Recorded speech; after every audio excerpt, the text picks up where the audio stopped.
Welcome to my channel. ಹೇಗಿದ್ದೀರಾ ನೀವೆಲ್ಲ? ನಾವೆಲ್ಲರೂ ಚೆನ್ನಾಗಿದ್ದೀವಿ, ನೀವು ಕೂಡ ಚೆನ್ನಾಗಿದ್ದೀರಾ ಅಂತಲೇ ಭಾವಿಸ್ತೀನಿ. ಚೀಕುನ ಫಾರ್ ದ ಫಸ್ಟ್ ಟೈಮ್ ನಾವು ಜಾತ್ರೆಗೆ ಕರ್ಕೊಂಡು ಹೋಗ್ತಾ ಇದ್ದೀವಿ. ಜೊತೆಗೆ ನಮ್ಮ ಮಮ್ಮಿ ಮತ್ತು ನಮ್ಮ ಅತ್ತೆನೂ ಕೂಡ ಬರ್ತಾ ಇದ್ದಾರೆ. ಸೊ ಎಲ್ಲ ಫ್ಯಾಮಿಲಿ ಇವತ್ತು ಜಾತ್ರೆಗೆ ಹೋಗ್ತಾ ಇದ್ದೀವಿ. ಇಲ್ಲಿ ನೋಡಿ, ನೈಟ್ ಊಟ ಇಷ್ಟೊತ್ತು ಮಲಗಿದ್ಲು, ಈಗ ಊಟ ಆದಮೇಲೆ ಎದ್ಬಿಟ್ಟು ಫೋನ್ ಇಟ್ಕೊಂಡಿದ್ದಾಳೆ. ಸೊ ಹಾಗೆ ನಾನು ಕೂಡ ವಿಡಿಯೋಸ್ ಮಾಡ್ಕೊಳ್ತಾ ಇದ್ದೀನಿ. ಆಲ್ಮೋಸ್ಟ್ ಈಗ 9:15 ಆಗ್ತಾ ಇದೆ ನೈಟ್. ಊಟ ಎಲ್ಲ ಮಾಡಿಕೊಂಡು ಹೊರಟಿದ್ದೀವಿ. ಇಲ್ಲಿ ನೋಡಿ, ನನ್ನ ಹತ್ರ ಕೂತ್ಕೊಂಡು ತರಲೆ ಮಾಡಿದ್ದು ಸಾಕಾಯಿತು. ಇವಾಗ ಅಡಾಡ ಜೊತೆ ಕಾರ್ ಡ್ರೈವ್ ಮಾಡ್ತಾ ಇದ್ದಾಳೆ ಚೀಕು.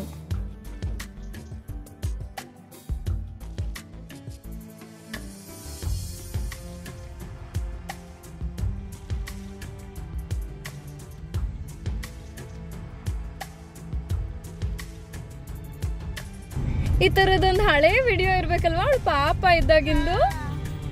ಹಳೆ ಕಾರಲ್ಲಿ. ಹಾ ಹೌದು ಹೌದು, ಸ್ಯಾಂಟ್ರೋ ಕಾರಲ್ಲಿ. ಹಾ, ಸ್ಯಾಂಟ್ರೋ ಕಾರಲ್ಲಿ. ನಾವು ಹೋಗ್ತಾ ಇರೋದು ಕುಣಿಗಲ್ ತಾಲೂಕಿನಲ್ಲಿರೋ ಜಿನ್ನಾಗ್ರ ಅನ್ನೋ ಊರಿಗೆ. ಅಲ್ಲಿ ನಮ್ಮ ಚಿಕ್ಕಪ್ಪನ ಮನೆ ಇದೆ. ಹಾಗೆ ಅವರು ದೊಡ್ಡಮ್ತಾಯಿ ದೇವಸ್ಥಾನದ ಅರ್ಚಕರು ಕೂಡ. ಅಲ್ಲಿನ ಜಾತ್ರೆಗೆ ನಾವಿವತ್ತು ಹೋಗ್ತಾ ಇದ್ದೀವಿ. ಚಿಕ್ಕ ಫಸ್ಟ್ ಟೈಮ್ ಜಾತ್ರೆಗೆ ಹೋಗ್ತಾ ಇರೋದು. ಆಲ್ಮೋಸ್ಟ್ 2 ಅವರ್ಸಲ್ಲಿ ರೀಚ್ ಆಗ್ತೀವಿ. ನಾವು ಒಂದು 11 o'clock ಹಂಗೆ ರೀಚ್ ಆದ್ವಿ. ಈಗ ನೈಟ್ ದೇವರು ಬರುತ್ತೆ ಅಂತ ಹೇಳಿದ್ರು. ಸ್ವಲ್ಪ ಫ್ರೆಶ್ ಅಪ್ ಆಗಿ ಇವಾಗ ಅಲ್ಲಿ ಎಲ್ಲ ಸೇರಿದ್ದಾರೆ, ಊರಿನ ಜನ ಎಲ್ಲ ಸೇರಿದ್ದಾರೆ. ನಾವು ಕೂಡ ಅಲ್ಲಿ ಹೋಗ್ತಾ ಇದ್ದೀವಿ. ಚಿಕ್ಕದು ಫಸ್ಟ್ ಎಕ್ಸ್ಪೀರಿಯನ್ಸ್, ಹಾಗಾಗಿ ನಾನು ಇದನ್ನೆಲ್ಲದನ್ನು ವಿಡಿಯೋ ಮಾಡ್ತಾ ಇದ್ದೀನಿ. ನಾನು ಚಿಕ್ಕವಳಿದ್ದಾಗ ಇಲ್ಲಿ ಜಾತ್ರೆಗೆ ಬರ್ತಾ ಇದ್ದೆ. ಚಿಕ್ಕವರಿದ್ದಾಗ ನೋಡೋ ರೀತಿನೇ ಬೇರೆ, ದೊಡ್ಡವರಾದ್ಮೇಲೆ ನೋಡೋ ರೀತಿನೇ ಬೇರೆ. ಹಾಗೆಯೇ ಇನ್ನೊಂದು ದೇವಸ್ಥಾನದಲ್ಲಿ ಇವತ್ತು, ಅಂದರೆ ಮೇನ್ ದೇವಸ್ಥಾನದಲ್ಲಿ ಕೊಂಡ ಕೂಡ ಇರುತ್ತೆ ಮಿಡ್ನೈಟಲ್ಲಿ. ಬಟ್ ಅಲ್ಲಿಗೆ ನಾವು ಹೋಗ್ತಾ ಇಲ್ಲ. ನಾವಿಲ್ಲಿ ನೋಡ್ತೀವಿ. ಇದು 3 to 5 days ನಡೆಯುತ್ತೆ ಜಾತ್ರೆ. ಸಾರಿ, ಯಾವ ಊರು ಅಂತಲೇ ಹೇಳಲಿಲ್ಲ ಅಲ್ವಾ. ಕುಣಿಗಲ್ ತಾಲೂಕು ಅಮೃತೂರು ಹತ್ರ ಜಿನ್ನಾಗ್ರ ಅಂತ. ಅಲ್ಲಿ ದೊಡ್ಡಮ್ತಾಯಿ ದೇವಸ್ಥಾನದ ಜಾತ್ರೆ ಇದು.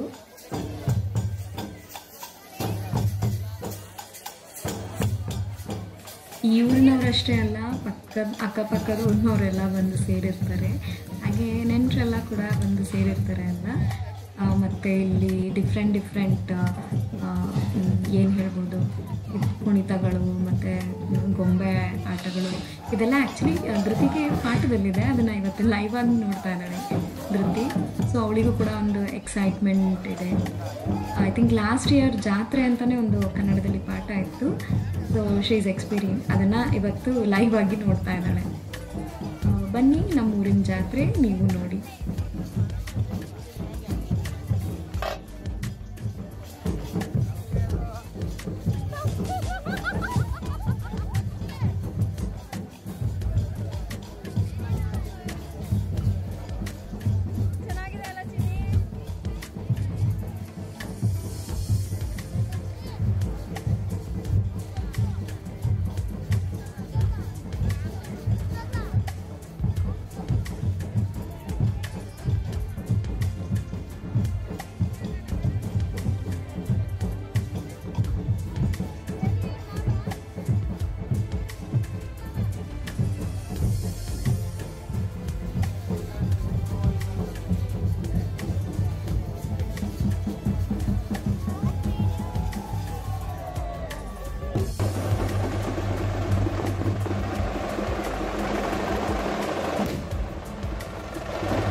ಅಪ್ಪ ಚೀಕು ಸ್ವಲ್ಪ ಹೆದರ್ಕೊಂಡ್ಬಿಟ್ಲು. ಹಾಗಾಗಿ ಚೀಕು ಅವ್ರ ಅತ್ತೆ ಹತ್ರ ಹೋಗಿ ಕುತ್ಕೊಂಡ್ಬಿಟ್ಟಿದ್ದಾಳೆ.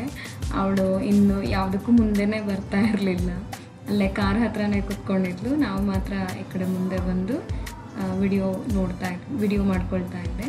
ಹಾಗೆ ಮುಂದೆ ಅಲ್ಲಿ ಈಗ ನಾವು ನೋಡ್ತಾ ಇರೋದು ನಮ್ಮೂರಿನ ಲಕ್ಷ್ಮೀ ದೇವಿ ದೇವಸ್ಥಾನದ ಮುಂಭಾಗದಲ್ಲಿ ದೇವರು ಬಂದಿರೋವಂಥದ್ದು. ಇದ್ರ ಬಗ್ಗೆ ಹೆಚ್ಚಿಗೆ ಏನು ನಾನು ಹೇಳಲಿಕ್ಕೆ ಹೋಗಲ್ಲ. ಜಾತ್ರೆ ಅಂದರೆ ಹೇಗಿರುತ್ತೆ ಎಲ್ಲರಿಗೂ ಗೊತ್ತೇ ಇರುತ್ತೆ ಅಲ್ವಾ. ಜಾತ್ರೆಯಲ್ಲಿ ಕುಣಿತ ಇರುತ್ತೆ, ವೀರಗಾಸೆ ಇರುತ್ತೆ, ಆ ಊರಿನ ಸಂಪ್ರದಾಯಗಳಿರುತ್ತೆ. ಏನಂತ ಹೇಳಿದ್ರೆ ಪುಟಾಣಿ ಮಕ್ಕಳಿಗೆ ಇದನ್ನು ನೋಡಿದರೆ, ಈಗಿನ ಮಕ್ಕಳಿಗೆ, ನಮ್ಮವರಿಗಲ್ಲ, ನಾವು ಮಕ್ಕಳಿದ್ದಾಗ ನೋಡಿದ್ದೀವಿ, ಬಟ್ ಈಗಿನ ಮಕ್ಕಳಿಗೆ ಇದೊಂದು ಅಂದರೆ ತುಂಬ ರೇರ್ ಆಗಿ ಸಿಗುವಂಥದ್ದು. ಸಾಕಷ್ಟು ಜನ ಹೋಗೋದೇ ಇಲ್ಲ ಹಳ್ಳಿಗಳಿಗೆ, ಜಾತ್ರೆಗೆಲ್ಲ ಹೋಗೋದೇ ಇಲ್ಲ. ಯಾಕೆಂದರೆ ದೂರದ ಊರಲ್ಲಿರ್ತಾರೆ, ಅವರಿಗೆ ರಜೆಗಳು ಸಿಕ್ಕೋದಿಲ್ಲ, ಹಾಗಾಗಿ ಹೋಗಲಿಕ್ಕೆ ಆಗೋದಿಲ್ಲ. ಬಟ್ ವರ್ಷದಲ್ಲಿ ಒಮ್ಮೆ ಆದರೂ ಈ ಥರ ಒಂದು ಜಾತ್ರೆ ಆಗಲಿ ಹಬ್ಬ ಆಗಲಿ ಈ ಥರ ಸೇರೋದು ಮಕ್ಕಳಿಗೆ ಒಂದು ವಿಶೇಷ ಅನುಭವ ಅಂತಲೇ ಹೇಳಬಹುದು. ಸೊ ಆ ಎಕ್ಸ್ಪೀರಿಯನ್ಸ್ ನನ್ನ 5 ಮಕ್ಕಳು ಮಾಡಬೇಕು ಅನ್ನೋದು ಒಂದು ಆಸೆ ಆಗಿತ್ತು. ಹಾಗಾಗಿ ಇದು ಮಾರನೇ ದಿನ ನಮ್ಮ ಲಕ್ಷ್ಮೀ ದೇವಿ ದೇವಸ್ಥಾನದಲ್ಲಿ ಪೂಜೆ ಆಗ್ತಾಯಿತ್ತು. ಹಾಗೆ ಬೆಳಗಿನೆಲ್ಲ ಕೆಲಸ ಮುಗಿಸಿ ನಾವು ಕೂಡ ಪೂಜೆ ಮಾಡ್ಕೊಂಡು ಅಂದರೆ ದೇವ್ರ ದರ್ಶನ ಮಾಡ್ಕೊಂಡು ಹೋಗೋಣ ಅಂತ ಹೇಳಿ ಬಂದಿದ್ವಿ. ಇವತ್ತಿನ ದಿನ ಬಹಳನೇ ವಿಶೇಷವಾದಂಥ ಅಲಂಕಾರಗಳೆಲ್ಲ ಮಾಡಿ ದೇವಿಗೆ ಪೂಜೆಯನ್ನು ಅರ್ಪಿಸ್ತಾರೆ. ಮತ್ತು ಗ್ರಾಮದ ಪ್ರತಿ ಮನೆಯ ಸದಸ್ಯರು ಮತ್ತು ಹೊರಗಡೆ ಹೋದವರೆಲ್ಲರೂ ಕೂಡ ಬಂದು ಪೂಜೆ ಮಾಡಿಸ್ಕೊಂಡು ಹೋಗ್ತಾರೆ. ಹಾಗೆ ಕೂಡ ನಾವು ಕೂಡ ಬಂದು ಪೂಜೆ ಮಾಡಿಸ್ಕೊಂಡು ಹೋಗ್ತಾ ಇರೋದು. ಇಲ್ಲಿ ವಿಶೇಷತೆ ಏನು ಅಂತ ಹೇಳಿದ್ರೆ, ಈ ದೇವಸ್ಥಾನದ ಪ್ರಧಾನ ಅರ್ಚಕರು ಬಂದು ನಮ್ಮ ಚಿಕ್ಕಪ್ಪನವರು, ಹಾಗೆ ನನ್ನ ತಮ್ಮಂದರು ಪೂಜೆ ಮಾಡ್ತಾರೆ. ನಾವೀಗ ಮಧ್ಯಾಹ್ನದ ಊಟ ಮುಗಿಸ್ಕೊಂಡು ಹಾಗೆ ಸ್ವಲ್ಪ ರೆಸ್ಟ್ ಎಲ್ಲ ಮಾಡಿ ಮೇನ್ ಏನು ಅಟ್ರಾಕ್ಷನ್ ಅಂತ ಹೇಳ್ತಾರಲ್ಲ, ಸೊ ಜಾತ್ರೆ ನಡೆಯೋ ದೇವಸ್ಥಾನದ ಹತ್ರ ಬರ್ತಾ ಇದ್ವಿ.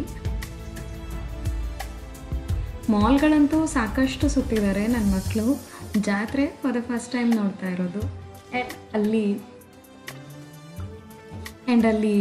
ಅಕ್ಕಪಕ್ಕದಲ್ಲಿ ಆಟ ಸಾಮಾನುಗಳಿಟ್ಟಿದ್ದಾರೆ, ಕೆಲವೊಂದು ಮನೆ ಉಪಯೋಗಿಸುವಂಥ ವಸ್ತುಗಳಿಟ್ಟಿದ್ದಾರೆ. ಅದನ್ನೆಲ್ಲ ನೋಡಿಕೊಂಡು ಏನೋ ಒಂಥರ, ಅಂದರೆ ಇದೆಲ್ಲ ಅವರಿಗೆ ಹೊಸದಲ್ವಾ, ಸಿಟಿ ಕಡೆಯಲ್ಲಿ ಈ ಥರ ಎಲ್ಲ ಸಿಕ್ಕೋದಿಲ್ಲ. ಸೊ ನಾನು ಕೂಡ ಎಲ್ಲ ತೋರಿಸ್ತಾ ಇದ್ದೀನಿ. ಇದು ಕೊಂಡ ನಡೆದಿದ್ದ ಜಾಗ, ಅದನ್ನು ಕೂಡ ತೋರಿಸ್ದೆ. ಫಸ್ಟಿಗೆ ದೇವಸ್ಥಾನದೊಳಗಡೆ ಹೋಗ್ಬಿಟ್ಟು ನಮಸ್ಕಾರ ಮಾಡ್ಕೊಂಡು ಬರೋಣ ಅಂತ ಹೋಗ್ತಾ ಇದ್ದೀವಿ. ಇಲ್ಲಿಗೆ ಸಾಕಷ್ಟು ಚಿಕ್ಕವಳಿದ್ದಾಗ ಬಂದಿದ್ದು ನೆನಪಿದೆ ಅಷ್ಟೇ ನನಗೆ. ದೊಡ್ಡವಳಾದಮೇಲೆ ಅಂದರೆ ಮದುವೆ ಆದಮೇಲೆಲ್ಲ ಫಾರ್ ದ ಫಸ್ಟ್ ಟೈಮ್ ನಾನು ಬರ್ತಾ ಇರೋದು. ಸೊ ಇಲ್ಲಿ ದೇವ್ರನ್ನ ನೋಡಿಕೊಂಡು ಇಲ್ಲಿಂದ ಹೊರಡ್ತಾ ಇದ್ದೀವಿ.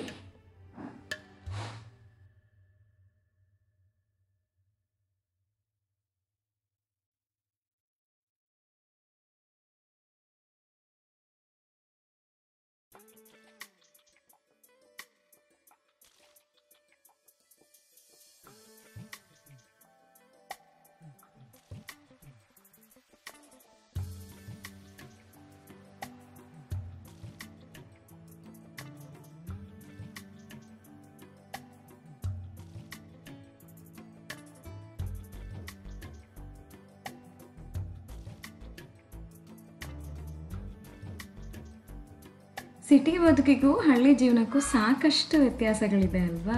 ಎಲ್ಲದಕ್ಕಿಂತ ಹೆಚ್ಚಾಗಿ ಈ ಥರ ಒಂದು ಹಬ್ಬ ಹರಿದಿನಗಳಿರಬಹುದು, ಜಾತ್ರೆಗಳಿರಬಹುದು, ಇದನ್ನೆಲ್ಲ ನಾವು ಸಿಟಿಯಲ್ಲಿ ಎಕ್ಸ್ಪೀರಿಯೆನ್ಸ್ ಮಾಡ್ಲಿಕ್ಕೆ ಸಾಧ್ಯನೇ ಇಲ್ಲ. ಸೊ ಮಕ್ಕಳು ಇದನ್ನು ನೋಡಿ ಖುಷಿ ಪಡಬೇಕು ಅನ್ನೋದು ನನ್ನ ಆಸೆ ಆಗಿತ್ತು. ಒಂದು ಸತಿ ಮಕ್ಕಳ ಜೊತೆ ಪೂರ್ತಿ ಜಾತ್ರೆ ನೋಡಬೇಕು ಅಂತ ಆಸೆ. ಯಾಕೆಂದರೆ ನಾನು ಈ ಸತಿನೂ ಕೂಡ ಪೂರ್ತಿ ಜಾತ್ರೆ ನೋಡಿಲ್ಲ. ಆ್ಯಂಡ್ ಜಾತ್ರೆಯಲ್ಲಿ ಸಿಗೋ ತಿಂಡಿ ಎಕ್ಸ್ಪೀರಿಯೆನ್ಸ್ ಮಾಡ್ತಾ ಇದ್ದಾರೆ. ಅದೇನು ಬತಾಶು ಅಂತಾರಲ್ಲ, ಅದು ಅನಿಸುತ್ತೆ. ಅದು ಚಿಕ್ಕವರಿದ್ದಾಗ ಚೆನ್ನಾಗಿ ತಿಂದಿದ್ವಿ. ಇಲ್ಲಿ ನೋಡಿ ನನ್ನ ಮಗಳಾಗಲೇ ಬಲೂನ್ ತೆಗೆಸ್ಕೊಂಡಾಯಿತು. ಇವಾಗ ಆಟ ಸಾಮಾನು ಕೇಳ್ತಾ ಇದ್ದಾಳೆ. ಅವಳಿಗೆ ಐ ಥಿಂಕ್ ಕಾರಲ್ಲೇ ಒಂದಷ್ಟು ಆಟ ಸಾಮಾನಿದೆ, ಮತ್ತು ಇನ್ನೊಂದಷ್ಟು ಆಟ ಸಾಮಾನು ತೆಗೆಸ್ಕೊಳ್ತಾ ಇದ್ದಾಳೆ. ಸೊ ಇದೊಂದು ಡಿಫ್ರೆಂಟ್ ಎಕ್ಸ್ಪೀರಿಯನ್ಸ್.